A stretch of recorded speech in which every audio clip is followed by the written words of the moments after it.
तेज बारिश हो रही थी। सभी तरफ बिजली चमक रही थी। उसी समय बारिश में एक आदमी भागता चला आ रहा था। वो एक पुराने घने पेड़ के नीचे आकर रुक गया और फूट फूट कर रोने लगा। हे रब, ये क्या हो रहा है मेरे साथ? न घर में अनाज है, न चूल्हे में आग। सुबह से दूसरे गांव तक गया काम ढूंढने, लेकिन किसी ने मजदूरी तक नहीं दी। वो आदमी था रघुनाथ। रघुनाथ बहुत गरीब था। उसके सिर पर सेठ का बड़ा कर्ज था। घर में बीवी भूखी बैठी होगी, माँ इंतजार कर रही होगी, और मैं यहाँ जंगल में खाली हाथ खड़ा हूँ। बारिश और तेज हो जाती है। पेड़ से पानी टपकने लगता है। रघुनाथ आसमान की तरफ देखता है। अगर इस बारिश में बीमार पड़ गया ना, तो कौन देखेगा मेरे परिवार को? कौन खिलाएगा मेरे बच्चों को? या रब, बता मैं और कितना सहूं? रघुनाथ बारिश रुकने का इंतजार करने लगता है, लेकिन बारिश रुकने का नाम नहीं लेती। तभी अचानक एक आवाज आती है, मदद करो, कोई मेरी मदद करो। रघुनाथ चौंक जाता है, इधर उधर देखता है। कौन कौन बोला? कोई है यहाँ? यहाँ आओ, मुझे बचा लो। रघुनाथ मन में सोचता है। इतनी बारिश में जंगल के अंदर कौन होगा? कहीं मेरा भ्रम तो नहीं? अगर कोई है तो सामने आओ, छुपो मत। फिर आवाज आती है, जंगल के अंदर बड़े पत्थर के पास। रघुनाथ हिम्मत करता है, धीरे धीरे जंगल के अंदर बढ़ता है। तभी उसकी नजर जमीन पर पड़ी एक नीले पक्षी पर जाती है। वो पक्षी भीगी हुई पड़ी थी। अरे, ये तो चिड़िया है। वो पास जाता है और इधर उधर देखता है। लेकिन जिसने आवाज दी वो इंसान कहाँ है? तभी चिड़िया हल्की आवाज में बोलती है, दादा, वही मैं थी। क्या चिड़िया बोल रही है? ये सपना है क्या, या बारिश में दिमाग खराब हो गया है मेरा? वो अपनी आंखें मलता है। कोई चिड़िया इंसानों की तरह बात कैसे कर सकती है? नहीं दादा, ये सपना नहीं है, मैं सच में बोल रही हूँ। रघुनाथ को उस पर दया आ जाती है। वो आगे बढ़ता है। डरो मत छोटी, मैं हूं ना। पहले तुम्हें उठाता हूँ, फिर देखते हैं क्या किया जा सकता है। बारिश अब भी रुकने का नाम नहीं ले रही थी। देख, मैंने पट्टी तो कर दी, पर तेरी ये हालत हुई कैसे? मैं कोई आम पक्षी नहीं हूँ। इस मदद के बदले मैं तुम्हारे लिए 4 दुआ कबूल कराऊंगी। 4 मन्नतें? अरे वाह वाह, कैसा मजाक है। अब चिड़िया भी नेक बन गई क्या? पहले तू बोलने लगी, अब मन्नतें पूरी कराने लगी। दादा, मैं झूठ नहीं बोल रही। तुमने दिल से मदद की, इसीलिए किस्मत ने मुझे तुम्हारे पास भेजा है। तुम जो चाहोगे 4 बार मांग सकोगे और वो पूरा होगा, क्योंकि मैं जो दुआ मांगती हूँ वो पूरी हो जाती है। रब ने मुझे इतनी शक्ति दी है। तभी अचानक झाड़ियों में हलचल होती है। झाड़ियों से निकलता है एक बड़ा भयानक भेड़िया। उसकी आंखें जलती हुई अंगारों जैसी थी, दांत बाहर निकले हुए। यार, अब आज तो छोड़ेगा ही नहीं ये भेड़िया। भेड़िया घुर्राता है और धीरे धीरे आगे बढ़ता है। छोटी, अगर ये पास आ गया ना, तो हम दोनों का किस्सा यहीं खत्म। भेड़िया छलांग लगाने को तैयार होता है। तू बोल रही थी ना मन्नतें देने की बात, मुझे नहीं पता सच है या झूठ। मेरी पहली दुआ है इस भेड़िए से मेरी जान बच जाए। नीले पक्षी से अचानक सुनहरी चमक फैल जाती है। उसके शरीर से रोशनी निकलने लगती है। दादा, तुम्हारी पहली दुआ मैंने रब से मांग ली है। रोशनी भेड़िए को छूती है और भेड़िया गायब हो जाता है। अरे, वो सच में गायब हो गया? मतलब तू सच में कोई मामूली पक्षी नहीं है? दादा, अब भी शक है? तुम्हारी 3 दुआ अभी बाकी हैं। बारिश धीरे धीरे हल्की होने लगी थी। नीले पक्षी के साथ रघुनाथ मिट्टी के रास्ते से दौड़ता हुआ अपने झोपड़ी के तरफ बढ़ा। दरवाजे के पास पहुंचते ही उसने आवाज दी, अम्मा, सीता, दरवाजा खोलो, मैं आ गया। अंदर से घबराई हुई आवाज आई, अरे जी, इतनी रात तक कहाँ रह गए थे तुम? अरे बेटा, पूरा भीग गए हो। कपड़े देखो जैसे नदी में गिराए हो। हम कब से बैठकर रास्ता ताक रहे थे। रघुनाथ अंदर जाता है फर्श पर पानी गिरता है। नीला पक्षी धीरे से उसके कंधे से उतरकर एक कोने में बैठ जाता है। रघुनाथ सीता और माँ को सारी बातें बताता है। और ये देखो, यही है वो नीला पक्षी। कहाँ? यहाँ तो कुछ भी नहीं है। अरे माँ, यही तो है, वो देखो मेरे बगल में ये नीला पक्षी। लगता है बारिश तेरे सिर पर चढ़ गई है। कैसी बहकी बहकी बातें कर रहा है। क्या क्या कह रहे हैं आप लोग? क्या आपको ये नीला पक्षी नहीं दिख रहा? अजी कौन सा पक्षी? कैसा पक्षी? आपकी तबीयत तो ठीक है ना? नीला पक्षी जादुई था। वो रघुनाथ के अलावा किसी को नहीं दिखता था। रघुनाथ समझ जाता है। अच्छा छोड़ो सीता, मैं गया था सीता, दूसरे गांव तक गया, सोचा कहीं काम मिल जाए, कहीं लोहे का काम, कहीं मजदूरी, लेकिन बारिश ने सब चौपट कर दिया, दुकानें बंद थी।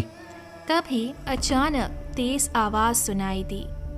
ओए रघुनाथ, रघुनाथ कहाँ है तू? बाहर निकल। ओ बेईमान, कब लौटाएगा मेरा पैसा? मुझे कोई बहाना नहीं चाहिए, आज या तो पैसा देगा या फिर घर खाली करेगा।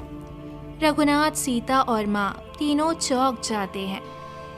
अजी सुनते हो, ये सेठ जी की आवाज है। आज फिर पैसे मांगने आ गए। हे रब, आज किस्मत और कितना रुलाएगी हमें। रघुनाथ बाहर जाता है। अरे आ गया बाहर, इतने दिन हो गए कर्ज लिए, अब तक एक पैसा नहीं लौटाया। क्या समझ रखा है तूने मुझे? तेरा बाप हूँ जो रोज माफ करता रहूंगा।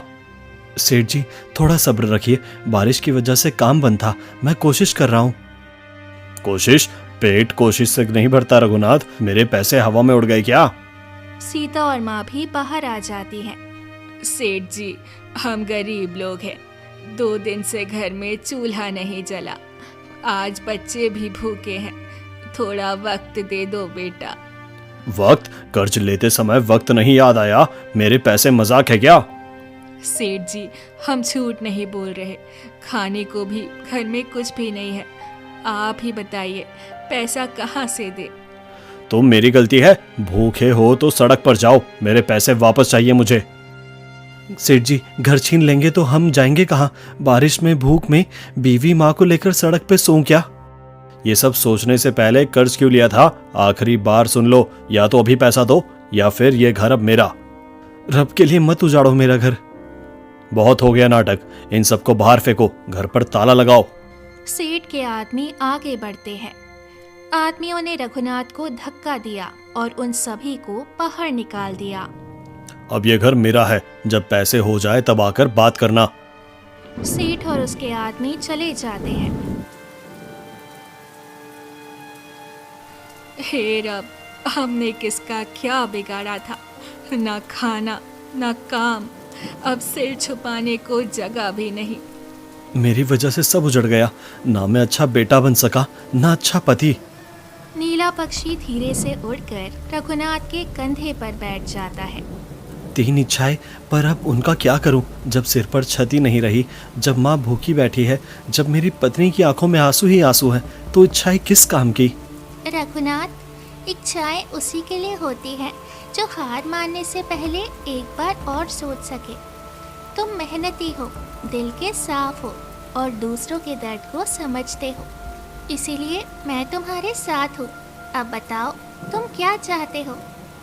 अगर सच में मेरी बात सुनी जाती है तो मेरी पहली चाह यही है कि मेरी माँ और पत्नी को फिर कभी सड़क पर ना बैठना पड़े।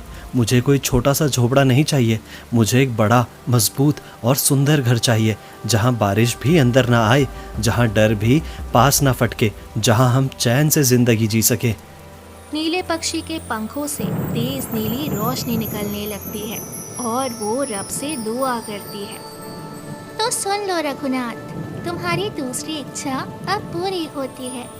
एक जोरदार चमक हुई और जहाँ कुछ देर पहले खाली जमीन थी, वहाँ अचानक एक विशाल महल खड़ा हो गया।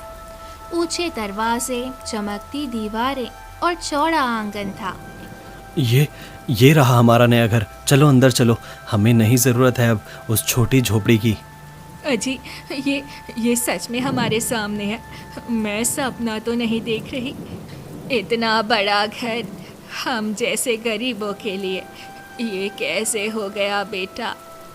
मैंने तुमसे कहा था ना कि मेरे साथ कोई है। तुम समझती थी मैं पागल हूँ, पर सच यही है कि नीला पक्षी हमारी किस्मत बदल रहा है। वो मेरे लिए रब से दुआ करता है, बस फर्क इतना है कि तुम उसे देख नहीं सकती। तीनों धीरे धीरे घर के अंदर जाते हैं।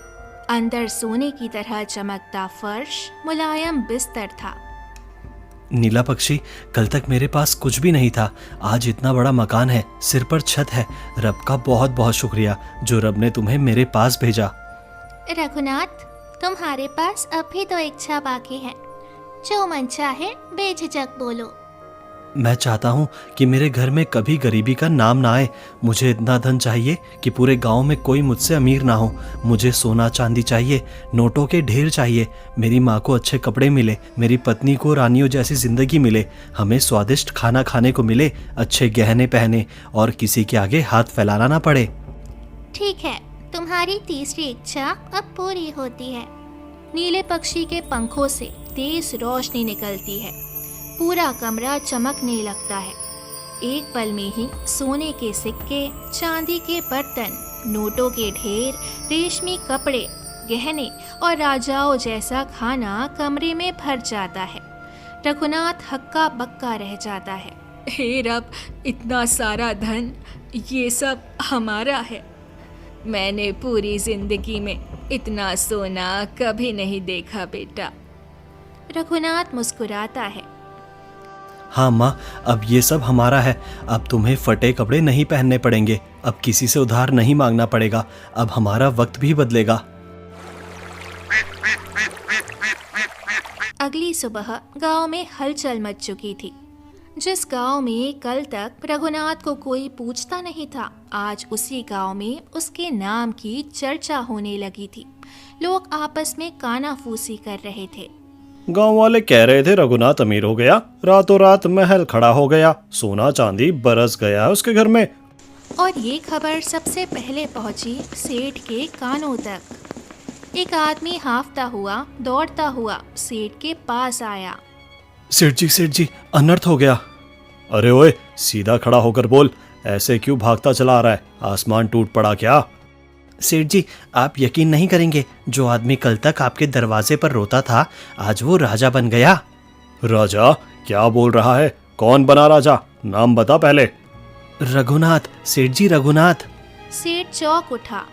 रघुनाथ? वही रघुनाथ जिसके पास मेरे कर्ज चुकाने के पैसे नहीं थे? हाँ सेठ जी, वही। उसके घर की जगह अब बड़ा महल खड़ा है, सोना चांदी ऐसे पड़ा है जैसे मिट्टी हो। बकवास मत कर, कोई गरीब रातों रात अमीर नहीं बनता। चलकर देख लो सेठ जी, पूरा गांव जमा हो रहा है। जैसे ही सब महल के सामने पहुंचते हैं, सबकी आंखें फटी की फटी रह जाती हैं। अरे बाप रे, ये तो सच में महल है। रघुनाथ इतना अमीर कैसे हो गया? सेठ गुस्से में चिल्लाता है। रघुनाथ बाहर निकल, हम सबका हिसाब देना पड़ेगा आज। रघुनाथ बाहर आता है। बता, ये सब कहाँ से आया? कल तक फटे हाल में थे तुम, आज राजा कैसे बन गए? जरूर चोरी डकैती की होगी। इतना धन मेहनत से एक रात में नहीं आता। रघुनाथ गांव वालों को कल रात हुई सारी घटना सच सच बता देता है। सेठ जी, मैं झूठ नहीं बोल रहा, ये सब नीले पक्षी की वजह से हुआ है। पूरा गांव हैरान हो जाता है। नीला पक्षी? कहाँ है पक्षी? हमें क्यों नहीं दिखता भाई? अगर पक्षी होता तो हमें भी दिखता, हमें कुछ नहीं दिख रहा। मतलब तुम झूठ बोल रहे हो। मैं सच कह रहा हूँ, वो मेरे साथ है, बस आप लोग उसे देख नहीं पा रहे। गांव वालों, ये रघुनाथ एक नंबर का झूठा है, ये धन चोरी का है। गांव की पंचायत तय करेगी, रघुनाथ इस धन का हकदार नहीं है। ये सारा धन सब कुछ गांव में बांटा जाएगा और इस झूठे रघुनाथ को सजा मिलनी चाहिए। हाँ, इसे सजा मिलनी चाहिए। रघुनाथ को काल कोठरी में डाल दो, तभी इसे एहसास होगा कि गांव वासियों से छल करने का क्या परिणाम होता है। लोग रघुनाथ को पकड़ लेते हैं। उसकी माँ और पत्नी रोते हुए कहते हैं, मेरे पति ने कुछ गलत नहीं किया, रब के लिए छोड़ दो मेरे बेटे को। लेकिन किसी ने नहीं सुनी। रघुनाथ को अंधेरी काल कोठरी में बंद कर दिया जाता है। दरवाज़ा ज़ोर से बंद कर दिया जाता है। नीला पक्षी तब भी रघुनाथ के साथ आता है। नीला पक्षी, तुम कैसे पक्षी हो? कोई तुम्हें देख नहीं सकता। सब मुझे झूठा समझ रहे हैं। मेरी इच्छाएं भी किसी काम की नहीं आई। मैंने सोचा था मेरी जिंदगी बदलेगी, पर मैं तो और फंस गया। रघुनाथ की बात का पक्षी कोई उत्तर नहीं देता। 2 दिन बीत जाते हैं। हे रब, मैंने किसका क्या बिगाड़ा था? गरीब था तो लोग हंसते थे, अमीर बन गया तो लोग दुश्मन हो गए। तभी गांव में एक बहुत बड़ा डरावना भेड़िया गांव के बीच आकर खड़ा हो गया। उसकी आंखें आग जैसी लाल थी, दांत बाहर निकले हुए थे। अरे ओ इंसानों की बस्ती, कहाँ है मेरा भाई? तुम लोगों ने मेरी जिंदगी उजाड़ दी है, मेरे भाई को मुझसे अलग कर दिया। अब मैं किसी को नहीं छोड़ूंगा। गांव वाले डर के मारे इधर उधर भागने लगे। बचाओ, कोई हमें बचाओ। भीड़ में सेठ भी अपने बेटे के साथ भाग रहा था। भेड़िए की नजर उसी पर पड़ गई। यही रहेगा मेरे साथ। अब सुनो सब लोग, आज मैं सेठ का बेटा ले जा रहा हूँ। अगर मेरा भाई मुझे वापस नहीं मिला। भेड़िया जंगल की तरफ भाग जाता है। अब समझ आया ना? ये आवाज किसकी है? सब ऊपर देखते हैं। एक काला कौआ बैठा होता है। कौवा, ये कैसे बोल रहा है? हाँ, बोल रहा हूँ, क्योंकि जब इंसान अकल खो देता है तब पक्षियों को बोलना पड़ता है। ये सब तुम्हारी ही गलती है। हमारी? तुम लोगों ने जिस आदमी को चोर समझकर बंद किया है, वही आदमी तुम्हें बचा सकता है। रघुनाथ? वो जिससे हमने काल कोठरी में डाला, किंतु वो कैसे हमें बचा सकता है? अगर गांव बचाना है तो उसे आजाद करो, उसकी किस्मत बहुत खास है। इतना कहकर काला कौआ उड़ जाता है। अगर सच में रघुनाथ कुछ कर सकता है तो हमें कोशिश करनी चाहिए। सब गांव वाले काल कोठरी की तरफ बढ़ते हैं और दरवाजा खोलते हैं। कौन है? रघुनाथ, हम गांव वाले आए हैं। आप क्यों आए हो? घर छीन लिया, इज्जत छीन ली, अब भी कुछ चाहिए क्या? नहीं रघुनाथ, अब हम मदद मांगने आए हैं। मदद? जब मैं रो रहा था तब किसी को दया नहीं आई। काले कौवे ने कहा है सिर्फ तुम ही हमें बचा सकते हो। हमें माफ कर दो, हमने तुम्हारी बातों पर भरोसा नहीं किया। ठीक है, मैं तुम्हारी मदद करूंगा। मेरी एक मन्नत अभी भी बाकी है, किंतु मुझे एक बात का डर है। मैं जो भी मन्नत मांगता हूँ उसका उल्टा ही मिला है मुझे। रघुनाथ, तुम एक बार कोशिश तो करो। ठीक है, हे नीले पक्षी, आज मैं अपने लिए कुछ नहीं मांगूंगा। मेरी आखिरी इच्छा है भेड़िया शांत हो जाए, उसका भाई उसे मिल जाए और सेठ का बेटा सुरक्षित लौट आए। अचानक तेज रोशनी फैलती है। नीला पक्षी एक सुंदर स्त्री के रूप में आ जाता है। ये क्या हो गया? तू पक्षी थी, अब इंसान कैसे बन गई? रघुनाथ, मैं असल में कोई साधारण पक्षी नहीं हूँ। बहुत साल पहले मैं अपने रूप और घमंड में अंधी थी। एक गरीब माँ का श्राप था कि जब तक कोई गरीब और सच्चा इंसान अपने लिए नहीं दूसरों के लिए मांगेगा, तब तक मैं पक्षी बनकर भटकूंगी। किंतु क्या गांव वालों की मदद कर सकती हो तुम? तभी तेज रोशनी फैलती है और अगले ही पल रघुनाथ और लड़की भेड़िए की गुफा में होते हैं। कौन है वहाँ? किसकी हिम्मत हुई मेरी गुफा में आने की? ठीक है, वापस नहीं जा पाओगे। रघुनाथ भेड़िए को सारी घटना बताता है, कैसे उस दिन भेड़िए को गायब किया था और कैसे नीला पक्षी उसे मिला। लड़की आग बंद करके दुआ मांगती है और तेज रोशनी के साथ भेड़िए का भाई सामने खड़ा हो जाता है। फिर रोशनी होती है और पलक झपकते ही रघुनाथ और लड़की गांव पहुंचते हैं। गांव वालों, अब सब ठीक है, भेड़िया वापस नहीं आएगा। हमें माफ कर दे रघुनाथ, हमने तुझे बहुत दुख दिया। रघुनाथ की सारी जमीन, घर, दौलत, मकान सब उसे वापस कर दिया जाएगा। उस दिन के बाद भेड़िया वापस नहीं आया और रघुनाथ अपनी माँ और पत्नी के साथ अपने मकान में सुखी संपन्न रहने लगता है। तो प्यारे दोस्तों, इस कहानी से हमें ये सीखने को मिलता है, हम चाहे कितनी भी परेशानी में हों, लेकिन हमें कभी भी हिम्मत नहीं हारनी चाहिए और उस परेशानी का हमेशा डटकर सामना करना चाहिए। तो प्यारे दोस्तों, इस कहानी को लाइक, कमेंट और हमारे चैनल को सब्सक्राइब करना बिल्कुल ना भूलें। Thank you.